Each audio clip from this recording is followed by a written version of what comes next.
চিতনে একদিন থেকে পরের দিনই বেরিয়ে পড়লাম লুম্বিনীর পথে।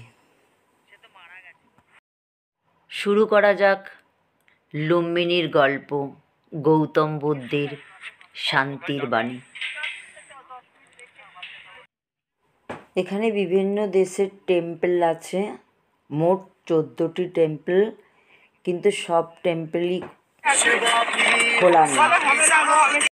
লুম্বিনী গৌতম বুদ্ধের জন্মস্থান।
এই টেম্পলটি নেপাল সরকারের তৈরি, অনেকটা ভক্তপুর দরবার প্রাসাদের মতো স্টাইলটা।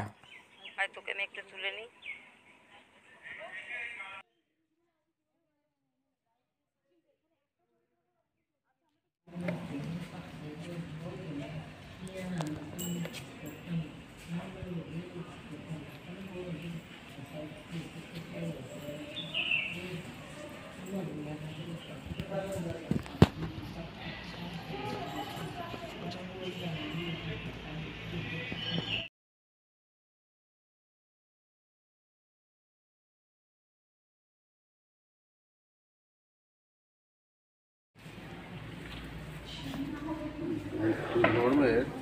কি সুন্দর না, প্রচুর প্রচার হয়েছে। এটা কি, এটা কার? এটা এই ও আচ্ছা, তাহলে এই একটা বিস্কুট দিয়ে দাও। ও খাচ্ছে না বিস্কুট? না না, খেয়েছে, আমি ভেঙে দিয়েছি, খেয়েছে, আর ওই জন্যই পিছন ছাড়ছে না। চলো, আর খেতে হবে না বাবু, যাও তুমি এবারে প্রসাদ খাবে। চল চল, কোনটা? এইটাই তো আছে। হ্যাঁ এইটাই।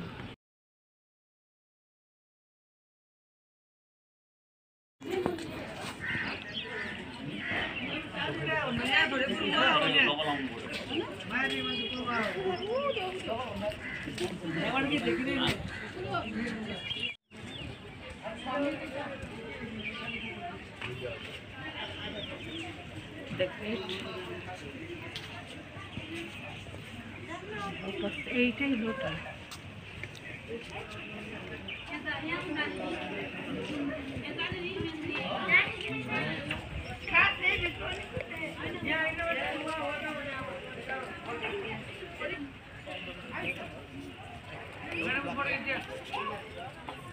কি ওপরে যাবে?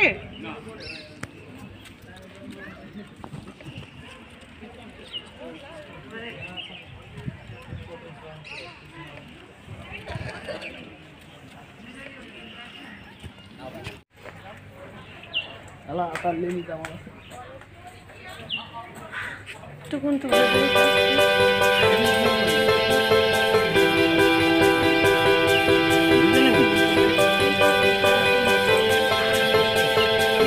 ব্যাস চলে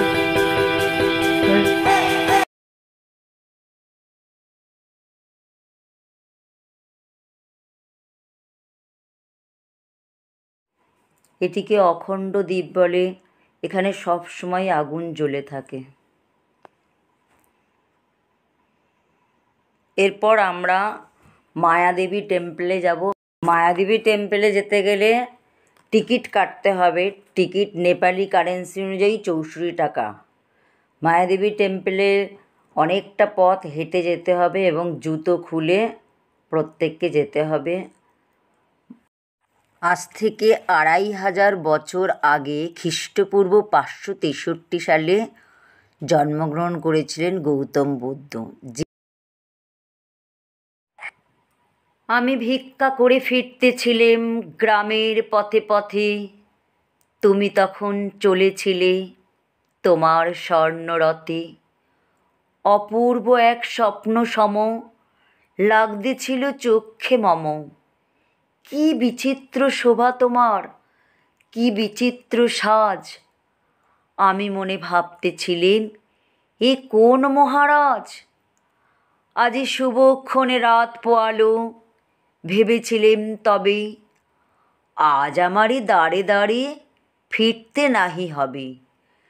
বাহির হতে নাই হতে কাহার দেখা পেলেম পথে, চলিতে রথ ধনুধান্যে ছড়াবে দুই ধারে। মুঠা মুঠা কুড়িয়ে নেব ভারে ভারে। দেখি সহসা রথ থেমে গেল আমার কাছে এসে, আমার মুখ পানি চেয়ে নামলে তুমি হেসে। গেছে গৌতম বুদ্ধর জন্মানোর পর মায়াদেবী এই পুকুরটিতে স্নান করেছিলেন।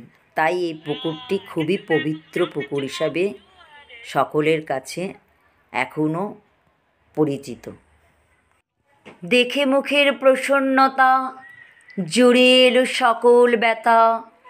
হেনকালে কিসের লাগি তুমি অকস্মাৎ, আমায় কিছু দাও গো বলে বাড়িয়ে দিলেন হাত।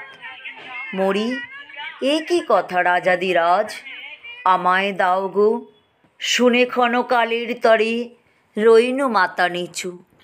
তোমার কি বা অভাব আছে ভিখারি ভিক্ষুকের কাছে, এ কেবল কৌতুকের বশে আমায় প্রবঞ্চনা। ঝুলি হতে দিলেম তুলে একটি ছোট্ট কণা, যবে পাত্রখানি ঘরে এনে উজাড় করি, এ কি ভিক্ষা মাঝে একটি ছোট সোনার কণা দেখি। দিলেম যা রাজ ভিখারিরে, স্বর্ণ হয়ে এলো ফিরে। তখন কাঁদি চোখের জলে দুটি নয়ন ভরে, তোমায় কেন দিইনি আমার সকল শূন্য করে।